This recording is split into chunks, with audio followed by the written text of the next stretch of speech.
গোছগাছ চলছে আলহামদুলিল্লাহ। কালকে আমরা যাচ্ছি, কোথায় যাচ্ছি সেটা দেখতে হলে আমাদের সাথেই থাকুন আর ভিডিওটি সম্পূর্ণ ওয়াচ করুন।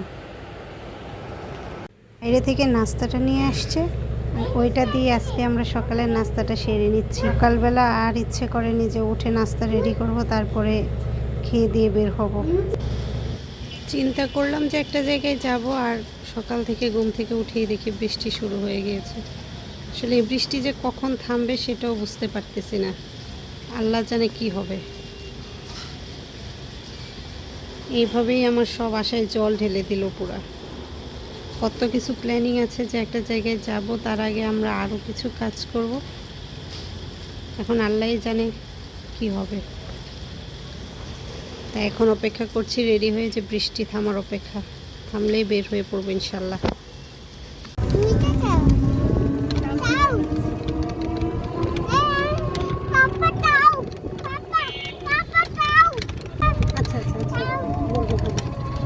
এই তো দেখেন রাস্তার অবস্থা, সারা রাতের বৃষ্টিতে মনে হয় যে রাস্তাঘাট ডুবেই ফেলবে। এর মধ্যেই ইনশাল্লাহ আমরা যাওয়ার চেষ্টা করছি। তো এই তো দেখেন না এখন কোথায় চলে আসছি। অনেকেই হয়তো বা গেস করতে পারছেন যে আমরা কোথায় চলে আসছি তারপর কন্যারা দেখে। আর আপনারা যারা আগের ভিডিও দেখেছেন তারা তো বুঝতেই পারতেছেন, রাস্তাটা দেখে হয়তো বা আশা করতে পেরেছেন যে আমি কোথায় যাচ্ছি। এর আগে আপনাদেরকে যে সিনটা দেখিয়েছি ওইটা হচ্ছে নরসিংদীর বাবুরহাটের, আর এখন হচ্ছে এটা আমাদের বাড়ির পাশের বাইপাস সেই রোডটা। এখানে আসলে মনটা এমনিতেই ভালো হয়ে যায়, কারণ বাড়ির কাছাকাছি চলে আসছি। এই তো দেখেন কত সুন্দর একটা রোড। এই রোডটার পাশে এখন কিন্তু অনেকগুলো রেস্টুরেন্টও দিয়ে ফেলেছে। তো আশা আছে একবার যাবো ইনশাল্লাহ। তো আজকে বাসায় যাই, তারপরে দেখা যাবে সেটা। আসলে বাড়িতেই যেতে চেয়েছিলাম, কিন্তু মাঝ রাস্তায় এসে আমাদের সিদ্ধান্তটা কেন পরিবর্তন করতে হলো তার জানতে হলে অবশ্যই ভিডিওটি আপনাদেরকে ওয়াচ করতে হবে। তো দেখতে থাকুন আমরা আবার কোথায় চলে গেলাম বাড়িতে না যেয়ে। নিমতা খাবার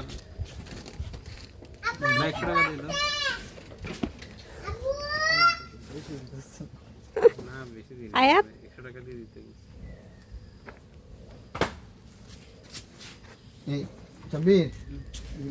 খিদির ফুল গেলে একটা জিনিস পাইবা।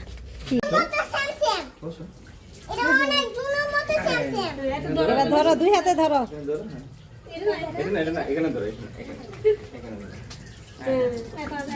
আস্তে আস্তে হ্যাঁ যাও যাও দাও, তুমি পাঠিয়ে করে দাও। হ্যাঁ একটু লাগাও। পারবো না। পারবো। হ্যাঁ পা উঠায় রাখো, পা উঠায় রাখো, পা উঠায় রাখো, পা উঠাও, পা উঠাও, পা উপরে রাখো। হ্যাঁ পা উঠায়, এই তো পা উঠায় রাখো, উঠায় রাখো উপরে উপরে উপরে উপরে উপরে, পা উপরে দাও। হ্যাঁ ঠিক আছে।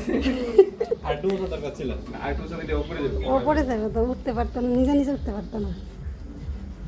না দিছিল ওসাই প্রথমে বড় সুবিধা পায় না। বসেন গিয়া কারেন্ট নাই সকাল থেকে। কোন সময় দুইটা দিন দুপুরে বসুন ভিতরে। কারেন্টের তো এটা নতুন একটা অভ্যাস শুরু হয়েছে। আপনারা হয়তো বুঝতেই পারছেন না যে আমরা কোথায় আসছি। আসলে আমরা আসার মাঝ রাস্তায় একটা দাওয়াত পেয়ে গিয়েছি, আর এই দাওয়াতটা আমাদের আগেরই ছিল, তবে আমরা যে আজকেই আসবো সেটা কিন্তু আমরা জানতাম না। সেই তো দেখেন না কতগুলো আইটেমের সব কিছু ভর্তার আইটেম ছিল, 4-5টা আলু ভাজি, মাছ ভাজি, মাছের ভুনা, তারপরে গরুর গোস্ত, মুরগির গোস্ত, কোক, সব কিছু ছিল খাবার দাবারের মাঝে।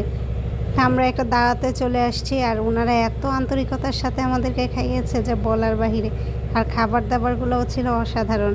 তো এত মজার খাবার খাইয়েছে, তার জন্য ভিডিওর মাধ্যমেই আমি ওনাদেরকে অনেক বড় একটা ধন্যবাদ দিচ্ছি।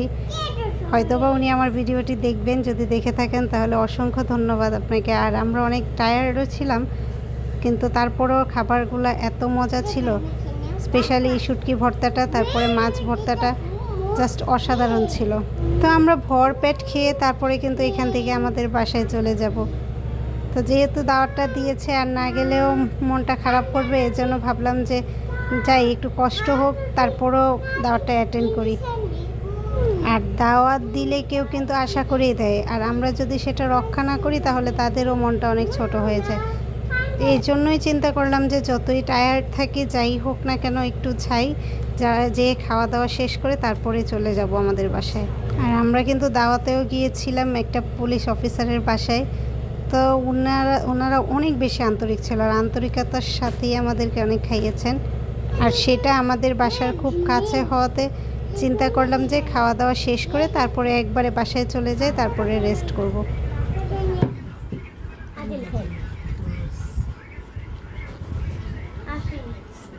ও কাকা, আপনি এখানে কয় বছর? আমার এখানে 4.5 বছর হয়ে গেছে। ভোট দেওয়ার মনে টাইম হয়ে গেছে না? নরসিংদী জেলায় আবার ভর্তি হইতে চাই, আবেদন দিয়েছি কয়েকবার। আসেন আসেন, আপনি কি আপনার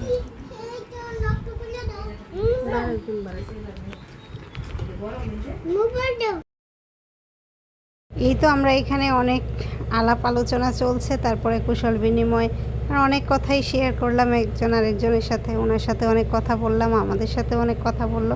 আর এটা ছিল খাওয়ার পরের মেনু। দেখেন, কাঁঠালটা আমরা প্রথমে খেতে চাইনি, কিন্তু এত মজা ছিল কাঁঠালটা, এর জন্য প্রথমে কেউ একটা করে খেয়েছি, তারপরে কিন্তু বারবারই নিয়েছি।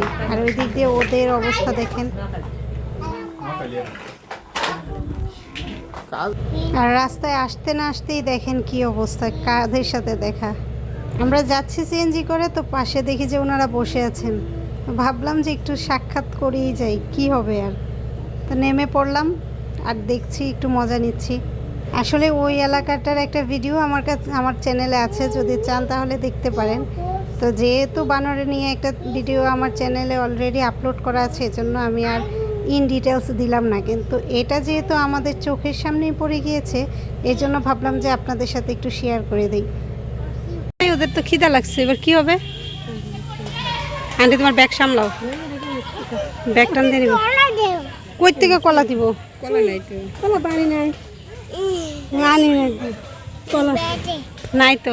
তারপর আমরা ওইখান থেকে চলে আসছি, আবার দেখেন গাছের উপরে বসে আছে। আর এখন তো ফলের সিজন, কাঁঠালের সিজন, এর জন্য ওরা গাছেই কিন্তু বেশিক্ষণ থাকে। একটা কাঁঠাল পাকে আর ওইটা নিচে নেমে চলে আসে। আর রাস্তাটা দেখেন কত সুন্দর, নিরিবিলি, একবারে গাছগাছালিতে ভর্তি। তো রাস্তাটাও কিন্তু অনেক সুন্দর। আর এরকম ঝোপঝাড়ের মধ্যেই কিন্তু বানরগুলো থাকতে খুব বেশি পছন্দ করে। আর এই তো দেখেন না, বৃষ্টির দিনে সবচেয়ে বেশি মজার জিনিস, রাস্তায় আমরা পেয়ে গিয়েছি মাছগুলো, আর এইগুলো নিয়ে নিয়েছে আমার বাবা। বৃষ্টির দিনে এইরকম মাছগুলো কিন্তু অনেক ভালো লাগে। এখানে কিন্তু অনেক মাছ একসাথে, এটাকে পাঁচমিশালি মাছ বলা হয়। তো এই মাছগুলো খেতে কিন্তু অসাধারণ হয়। তার সাথে ছিল হচ্ছে এই চিংড়ি মাছগুলো। আসলে আজকের দিনটা আমাদের অনেক ভালো কেটেছে। তো আপনাদের কেমন লাগলো আমার ভিডিওটি, সেটা একটু কমেন্ট করে জানাবেন। আর ভালো লেগে থাকলে অবশ্যই লাইক, শেয়ার অ্যান্ড সাবস্ক্রাইব করে দিবেন। আর এইভাবেই পাশে থাকবেন আশা করি। দেখা হবে নেক্সট কোনো আরও একটি ভিডিওতে। আল্লাহ হাফেজ।